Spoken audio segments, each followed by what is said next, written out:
Hey, Jack, can you hear us? Yes. Happy 11/11 day. Great, great. I don't know if you see everyone, but we have roughly 400 people here that will be listening to our conversation. To continue a little bit of the introduction, you co-founded Twitter and Block, two companies that changed how people communicate and move money. Today, as CEO of Block, you are still building from open financial systems and Bitcoin tools to new AI agent platforms, all rooted with the same mission of giving people more access, freedom, and control. Jack and his team at Block have been pushing incredible innovation across the world of commerce and beyond, and they continuously push to meet customers across any channel and interface. We are proud to be partners on their work on voice. It's also a bit surreal for me to be able to speak with you, Jack, as someone that admired a lot of your work through the years. So I wanted to kick off with the question, you've done so many incredible projects. Where are you spending most of your time at the moment, and what mission are you optimizing for at Block and beyond? Yeah, well, first of all, I can't see everyone, but I don't know if you can see me either because it's sunset here and I only have red lights in my house, so it's a little bit weird. Sorry. My main focus is on Block. We have all these different ecosystems in Square for sellers and Cash App for customers, Tidal for musicians, and a growing Bitcoin ecosystem. And my mission right now is to bring them together. We're trying, like, our number one principle is to give time back to people, to give time back to our customers. And that's where automation and a lot of your work fits in.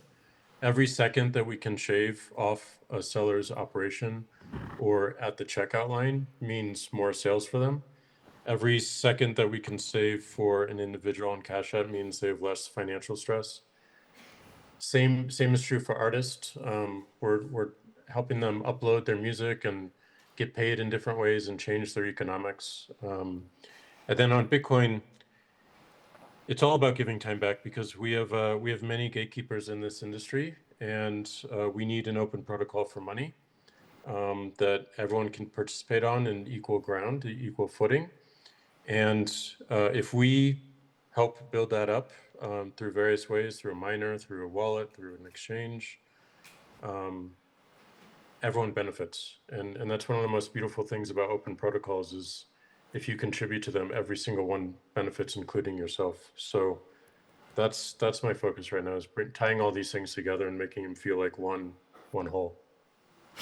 As a user, I cannot agree more with a lot of what you build. It does bring a lot of time back. We can see you well as well, and you're fitting very well with the brand colors of the day. So that's the little bit of the positive piece there. Love it. You started Twitter with how information moves, now with Square, how money moves. In many ways, you made those invisible systems visible, and you gave, as you said, a lot of power and independence back to the ecosystem. Was there like a formative experience? And I'm sure many people heard the story from Twitter, but how did it move now to do what you do at Block, and what was the origination of that mission? I mean, with Twitter, we were just building something we wanted to use, and specifically I wanted to use. It was a Hack Week project inside of a failing company that was working on podcasting in the moment that Apple launched the podcasting directory. So we needed other ideas. We had a Hack Week, and I brought up the idea for Twitter. It wasn't called Twitter at the time. It was called Status. And it was just something I wanted to use. I had a mobile phone with a T9 keyboard. Text messaging in the US just got big in that year, 2006, because you could finally send a message from AT&T Singular to Verizon. You all in Europe had it for a decade before that, but this was the first year we really had cross network compatibility. And the idea was I was always fascinated by maps, and I wanted to visualize the city and the people around me and what they were doing. So if you could report and share what you're doing, you could start having all these dots of where everyone is and what people are doing and what people are thinking. And it kind of became a business over time, but it first became a project that we just needed to fund, and then it became a company and we could hire people, and then we need to figure out a business model for it. I, I, I don't think we waited long enough for the business model. I think we compromised on the business model, unfortunately, but it was there. But what made it was it gave this superpower to someone. And then I could have this cheap little Nokia device and I could be anywhere and I could reach the world. And I could say something interesting and it might show up on trending and the world might actually see it, or at least more than the people that follow me. And we saw that again and again and again. And Square was the same thing. My co-founder was a glass artist and he was trying to sell some glass art. And he had this iPhone in his hand. It's a supercomputer, and yet he couldn't accept a credit card right there. So we asked the question why, and we decided like to build a credit card reader for the iPhone, and we saw that they had a port, but that port was really expensive. You had to get a license from Apple and pay them per device. But it had a camera, but that felt a little bit weird to take a picture of someone else's credit card. You can't type it in because it's too slow. But it had a headphone jack, and on the back of a credit card is a magnetic strip that's actually an audio track. And that audio track can actually decode to numbers, and those numbers, the audio track itself sounds like a squirrel screeching in pain. But if you know how to decode it, you can get numbers from it, and then you can send those numbers up to a processor and validate and authorize a charge, and then eventually submit that charge 2 days later. So we wrote all that code and built the hardware in about a month. It worked, and we started showing people, small merchants, and they're like, wow, like first of all, I never tried to apply for credit cards because it was too expensive and I didn't want to go through the hassle. But I have my phone. You're offering this for free. We had a simple rate of 2.75% without this variable. And again, it kind of just gave time back to people where they had this new superpower to make sales. And at that time, there was a huge progression away from paper cash and checks to plastic. And what that meant for sellers is that they legitimately were being left out of the economy because they couldn't make the sale. And the Visas and MasterCards and the banks of the world just didn't care about the smaller sellers at that time. So we built something, and then it grew from that.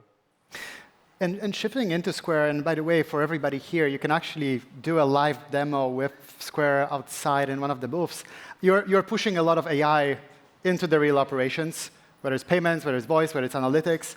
And beyond the tech, how do you think this will change the structure of how small businesses will run themselves in terms of how they are staffed, how they make money, or how they serve the end customers? There's a bunch of mundane tasks in all economic activity, payroll and reconciling the ledger and management of employees and customer relationship management. And these are tasks that can be and want to be automated so that the sellers and the owners can really focus on what matters most, which is crafting their product and crafting their personality and standing out against like the monotone of bigger commerce. And that's where I think automation and AI comes in, is like, how do we build something like a virtual COO or a manager for a seller such that they like it actually proactively prompts them for things that owner or that seller can do without having to go to a chat box and knowing what question to ask. And we can do that because we have this rich understanding of our sellers, from every item on their menu to all their employees to their sales to the trends in their particular industry and their class of stores, and also their neighborhood as well, and how they exist within that neighborhood, because we have pretty high density in a lot of the neighborhoods with Square. And the same is true for Cash App. What if you could hire a personal CFO, and it could really help you manage your money and actually build wealth for you and help you think about savings and help you think about spending and think about day-to-day decisions around your money. So that's our intention, is that like we believe these tools can actually help minimize the mundane aspects of economic activity and help people really focus on the creativity and the design of what they're trying to do and what they're trying to put out there, whether that be store or their life or their music or whatever it is. And that's, to me, that's what it should be. Like, if you look at the past of commerce, it's just like, it's so taxing and there's so many taxes in the system. And now we have the technology to remove a bunch of those taxes, at least the time taxes. But certainly I think a lot more as you look at like the Bitcoin ecosystem and what that can do. And you see this, you see the same thing within Square and Cash, and yeah, that's our intention. And I'll take it and shift a little bit deeper into the voice. Of course, we are so excited to be working with you and your team at Square to give businesses a new superpower through the AI voice, whether it's taking orders, answering calls, serving customers automatically. I wanted to get your take. What's as you think about the voice and how this can amplify the CO operations, the business operations, how you think about that shift? What excites you about that shift? And if you look ahead for the next few years, how will the front desk look like? It's super exciting because like our customers, natural language and speaking is one of the best interfaces. And it's obviously the most natural. And again, like we want to make these experiences feel very human. So it's as if you were talking to a manager you hired or a COO you hired or a CFO or accountant, and that they could prompt you along the way. And it felt, completely natural, and, you're unbounded from the keyboard, certainly. I do think like there are certain interfaces that create efficiencies that are graphical and that can be generated on the fly, which pair well with voice. But I think voice will be dominant, both speaking and also listening, because it can also be a little bit more comforting. But having the option, I think is really important. And I think both the back of office for a seller and the front of office will look a lot more clean, obviously. Like one of the things we did with Square is we looked at, in the early days, we looked at the countertop of a typical coffee retailer or a seller, and it's just like littered with devices that they have to utilize just to do their work and just to make sales. And we simplified all that into one device, one register. We put everything within that register. And now we're finding that it's expanding again because they have all these delivery tablets and all these other options. And we're starting to integrate more of those. So you can have a clean countertop, so you can really be proud of the face and the interface that you're presenting to your customers. For our own interface, it means that we can further like make clean that interface. One of our biggest issues is like having our sellers go through our navigation to find items. If they could just speak to it and say like, can you bring up all my, all my employee schedules and who's been late the most and where do I have gaps in the time schedule, and just state that, and it just comes up on a clean, canvas. That just, again, it saves so much time and gives so much time back, and that's, exactly what we're working on right now, and it certainly benefits, reaching their customers. How we're working with you on customer support, and also starting more and more to do like sellers just don't want to answer their phones anymore because they're so busy and they're so understaffed. So having someone to answer their phones and take orders in real time and just like queue it up to the kitchen display system is a massive time saver. And it actually drives more sales because that's not a phone they would pick up. So, having this service where someone can call in and actually make an order as if they're ordering with a human and the order be correct is monumental for them. It's the whole way of how humans and computer interaction will evolve is fascinating, and of course something we hope to help solve. You recently also said about and shifting that about the proliferation of fake content, and how in the next few years or even now we won't be able to trust a lot of the information out there. Of course that applies for music, for videos, for voices. Increasingly, all of that will be AI generated. Perhaps now your avatar is AI generated, although the orange light gives it away, as that's very uncommon avatar background. I think two questions there. One, how do you think we can solve it and provide that authenticity to make it easy for people to detect? And then two, with the creation barrier being so easy, that interaction barriers being so easy, how can businesses or creators stand out and produce something original? Yeah, I mean, I believe that like the technology is getting so good that when we see something created, like it's going to look like the simulation. Like we're not going to know whether we're in a simulation or not because everything looks so real and we won't be able to determine it. But like any security problem or any privacy problem, this is something where the technology just has to stay 10 steps abreast of everything. So, just making sure that we're building technologies, whether that be authentication. I'm fascinated with an aspect of Bitcoin that's transferred into the social realm in Nostr, where you hold your own keys as an individual. So you digitally sign with a cryptographic key all of your content, and you can actually prove that it's yours through that signature. And I think we need more and more of those systems where it's not that unlocking of the key is not an authentication of the key is not owned by a central party, but it's actually owned by the individuals. I think that's really, really important, especially in this age. And I think that's one path towards authenticity.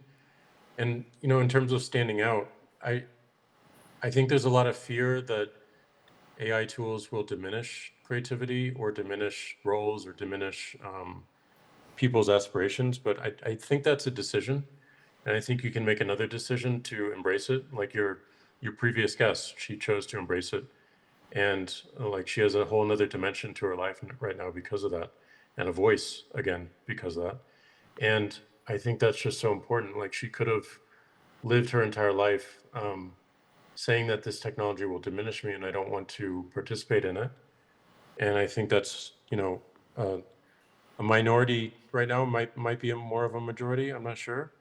But the fact that people are willing to embrace it and like see it as an augment to their creativity.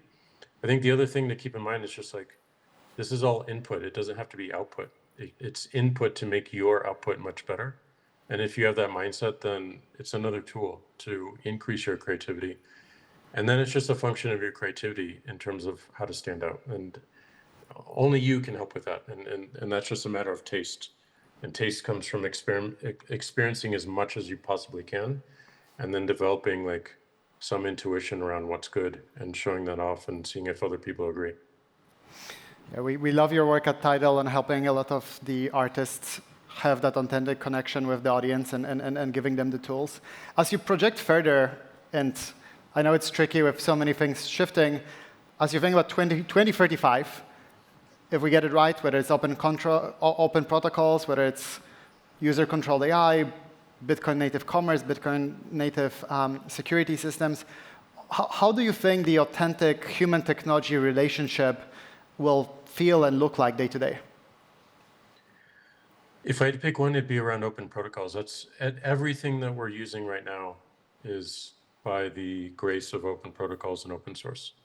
All of this technology, even just to beam each other in the same room, is by the grace of open source developers and open protocols of the internet. And we're now in a time where we can see those open protocols extend down to the individual level, where they can own their data and they can own their keys and they can own like what is authentic to them or not. And I think that's really critical as we, further deepen ourselves into AI. And I'm really excited about the open source models and the open source work because it levels the playing field. And I think that's really really important. The internet was born decentralized, and it became centralized through business models that generally were advertising based in order to keep the free faucet on. And when you have an open protocol for money, you have an alternative to that. And I think those alternative business models are much more valuable. And the exchange of value is much clearer. Instead of you being the product as the individual and the advertiser being the customer, you can actually see the exchange of value and see like what that product is you're buying and what you're trading off for it is. And that's just not true of the 99 to present internet. And I think that's changing, and I think those tools are becoming more empowering. So again, like your last panel, like giving this tool gives someone a superpower. And I think the greatest superpower you can give them is full control over their data and full participation on open protocols, because then we're on level playing fields, and any idea that has merit and that is great can really rise without any blockage whatsoever. Cannot agree more. And you mentioned like two interesting parts, which of course are so important for us at ElevenLabs of how we can make sure that this authenticity of content is available to everybody, so people can detect whether it's AI or not. And you mentioned this mechanism of how we can give that power to individuals. I think there may be interesting systems to similar to how HTTP and HTTPS works, where we give power to cross-verify a lot of the content through the trusted sources. Jacques, we have a lot of builders here in the room, some of the companies that are just starting their career, but even some of the biggest companies that we've spoke through the day who are also keen to have that startup innovation and find a way to move quickly with what's happening in the space.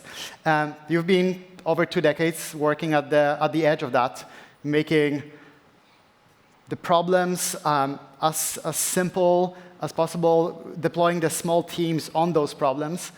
You were an early believer in Bitcoin in 2012 and Cash App, so many other bets. What helps you recognize something real that others don't see yet, and how do you decide when to go all in? And when do you decide to drop a project?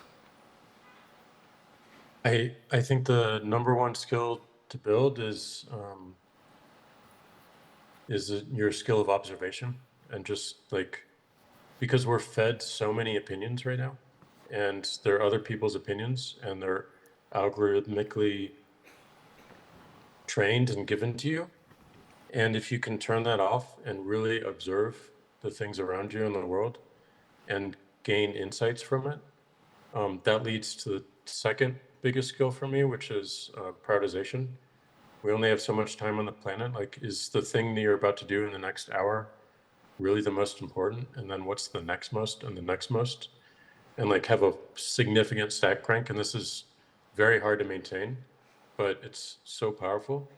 And then the third is to be able to like make and to build and to experiment and have high agency to just do it and figure it out and bang your head against the wall until it works. And take on the old hacker ethos of like, do whatever it takes to make it work. And just experiment as much as possible. And that's when you know whether something is great and you should continue to pull the thread, or you should stop and explore a different thread. So observing and just like really being able to remove all the other opinions that are just broadcast to you every single day, and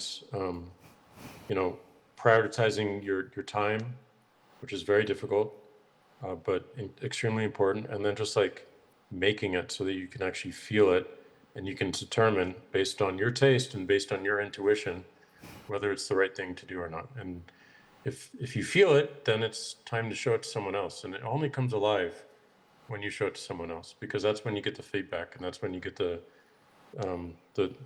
critical points that you need to hear, such that you can decide whether you take the next step or not, or you explore something else, or even what the next step is because of your observation. It's also great to see you actively being part of that process with committing code and working on all of those projects. Going into this panel, I spoke with a number of people that worked with you in the past and part of your team, and the common pattern was that you lead with authenticity, you say it how it is. Now, given the scale of the company, what does it actually mean in practice, and how do you protect that authenticity as the company scale and the pressure builds up? It's a lot harder, especially being a public company, because you're given a report card every 3 months. And like, as you all know, like, you can do a lot in a week and you can do a lot in 3 months, but like, in order to have a long-term vision, these things need to compound. And when you have, over 10,000 people and they're all watching this one metric, it affects the day. So I think the most important thing to do is like, are we shipping something that people love? Like, are we shipping something that people actually value? Everything else will ultimately follow from that. It may take some time to get there. We've made mistakes along the way. And just being real with the company, like every single day, like here's where we are, here's where we're screwing up, like here's what we need to focus on. We're doing too much over here. We need to kill this. We need to start this. Like recently, I've been doing like a weekly, ask me anything with the whole company, and that at least helps it feel a little bit smaller. And there's a bunch of things, but like anyone you hear from about, this advice, it's just input. Like it's not going to work for your company because it's all in different states. And I think the most important thing, again, is just like observing what is happening right now. And like, how do I distill that into something that's actionable? That skill is the most important thing, and just this power of observation and to be able to see the present. Jack is one of the very few people, and you can try Googling that, of founders that scaled not one, but two companies beyond $10 billion in valuation with both Twitter and now Block. Only Elon Musk, Steve Jobs, Peter Thiel, and a couple of others did the same thing. Jack, what's different the second time around? And any lessons from scaling Twitter that you applied or refused to apply and repeat at Block, just so we at ElevenLabs have an easy journey? This is going to sound so basic, but when we were building Twitter, like we didn't have any dashboards whatsoever about what was happening in the network. And it really caused a lot of issues because we could not tell what was happening. And we released this API and everyone loved the API, and the API caused the site to go down all the time because we just didn't know what was going on. And again, it's going to sound basic, but the first thing I did when I built Square, I was in charge of all the server-side stuff. My co-founder was the hardware, and we had one other person on design, one person on iOS. I built a dashboard. It was the first thing I built. And before I actually built the server, I built the dashboard and just like wired it up. And that dashboard was part of our early culture and still today. And it just set the tone of being a lot more data driven so that we could observe like what's working and what's not working. And it just really set the tone. So like the earliest things that you do and the earliest things you choose to build and what priority you choose to make them set the tone for the culture. You can do all this work about creating like company values and writing them on the wall and putting them on t-shirts and putting them in placards you give to employees. None of it matters as much as the actions you actually take and how you prioritize. What is the sequence of those actions? And the other thing that we did do similarly to Twitter is Twitter was very transparent and everything was in the open. And that's kind of what we wanted to build. We wanted to open the world. We wanted to make the world more transparent. And at Square, in Twitter, we had this practice where every single meeting that someone was in, we would take notes and it would be sent to an alias that the whole company could read. So the whole company was on the same page all the time. And we did the same thing with Square, because as soon as you like have an office and then suddenly there's a room in the office and there's a door on that room and select people go into that room, then everyone else is wondering like what's going on in the room and why am I not included in the room? And we just put all the notes out and like no one could ever, state that. And again, like the transparency really mattered in the early days and even today. It's another one of those authenticity parts where like everyone feels like more of an owner because they can choose to see the breadth of the company. It's not like broadcast at them all the time, but they can choose if they're curious about seeing things. And like the amount of ideas that came from different parts of the company, seeing like the result of a meeting was pretty immense and valuable to us. This is great. And just to close this up, last question to you, and I feel like you gave us a lot of that advice already. For builders here starting their companies or starting new projects in existing companies, what would be the advice? That's a broad question, but just I think the most important thing is just to build, like just to build and feel. And like, I wish I grew up my career at this time because the cost to getting to something that you can feel is almost zero right now. And like when I started my career in programming, I was 12 years old and I had to start with assembly on an IBM PC Junior and an early Mac, and like the amount of work I had to figure out and the amount of work I had to do just to figure out how to get something to work, something minimal to work, was immense. And the only reason I'm here is because, again, of the grace of open source developers sharing their code so I could see what they did so that I could learn from that. And today, like having natural language as effectively the programming language and these AI tools being the compiler, and the fact that I can, see an idea and like actually play with the idea in less than sometimes 10 minutes. Like I created this Bluetooth peer-to-peer app called BitChat, and it took me 30 minutes to get to a working prototype between three devices, my Mac and two phones. And like that would have taken me a year to get to that position just 2 years ago. And I'm a pretty good programmer. So like take advantage of the fact that you can get something that you can feel and others can feel in seconds at zero cost. And don't stop there. Like look at all the other experiments you could do and all the other threads you could pull. Because I think like right now, like people are just releasing so much, there's a bunch of crap and it's not thoughtful and it's not actually solving a customer problem. And again, like with the power of these tools, it gives you an incredible power, but it also gives you an incredible power to use them in the wrong way and to not have taste and not to build something that like is really meaningful that people want. So yeah, just build. Like it's such an exciting time to be a builder, and so many more people can do it. But observation, prioritization, and having building up your taste, I think is critical to all this. Jack, thank you so much. Thanks for joining us and for all the advice. Thank you.